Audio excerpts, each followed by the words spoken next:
Hello, bonjour. Aujourd'hui, on va parler de la famille royale, on va parler de la princesse Eugénie, de Kate Middleton et la polémique autour d'une photo que la princesse Eugénie a postée. Donc, la princesse Eugénie a voulu rendre hommage à la reine Elisabeth après son jubilé. Elle a posté une photo de la reine, du prince George, de William, ensemble. Sur cette photo, originalement, il y avait Kate Middleton, mais apparemment, sans le faire exprès, je ne pense pas que ce soit volontaire, sans le faire exprès, Eugénie a enlevé Kate Middleton.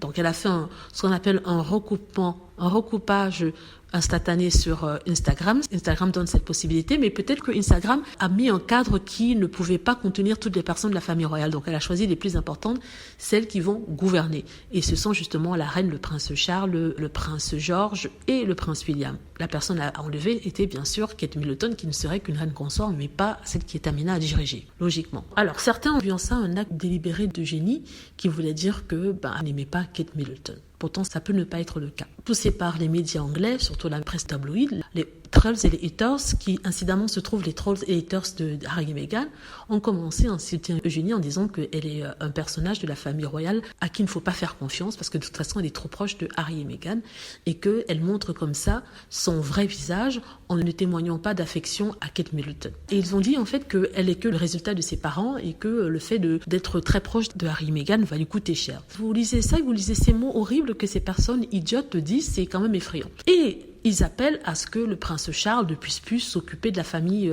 d'Andrew.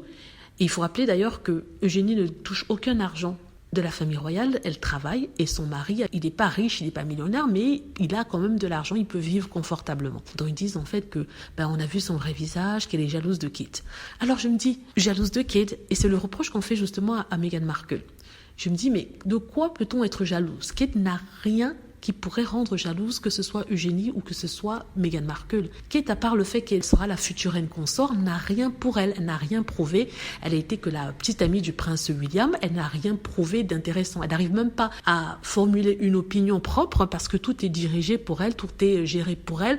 Et elle est coincée dans un monde, une cage dorée de laquelle elle ne peut rien faire, elle ne peut pas s'enfuir. Sa vie n'est pas intéressante parce qu'elle ne contrôle rien, tout est contrôlé pour elle. Elle doit se comporter d'une certaine façon pour plaire au public d'Angleterre. Et si elle fait un faux pas, on lui tombe dessus. Donc du coup, elle doit tout le temps se maîtriser. Ça, ce n'est pas une vie à envier, c'est une vie dans une prison, la prison du regard des autres. Alors que Eugénie et Meghan Markle ont la liberté de faire ce qu'elle veut. Bon, Eugénie, pas vraiment, mais Meghan Markle, oui, elle peut décider de faire ce qu'elle veut. De toute façon, elle est critiquée, donc elle s'en fiche un peu. Elle est dans sa maison à Montecito, elle vit sa vie, donc elle n'a rien à envier à Kate Middleton. Et si vraiment elle voulait rester dans la famille royale, elle n'aurait pas décidé avec le prince Harry de partir pour les États-Unis ou pour le Canada. Donc il faut être quand même logique dans les choses. Si Meghan Markle enviait la vie royale de prince et princesse, elle n'aurait jamais quitté ça. Elle aurait supporté tous les abus et toute l'humiliation qu'on lui faisait subir. Elle serait restée coûte que coûte, comme le fait par exemple Kate Middleton parce qu'elle veut être la reine d'Angleterre. Dites-moi ce que vous en pensez. J'espère que vous avez aimé la vidéo. N'hésitez pas à cliquer sur like si c'est le cas, à vous abonner pour plus de vidéos et à cliquer sur la petite cloche afin d'être averti lorsque je poste une nouvelle vidéo. Merci.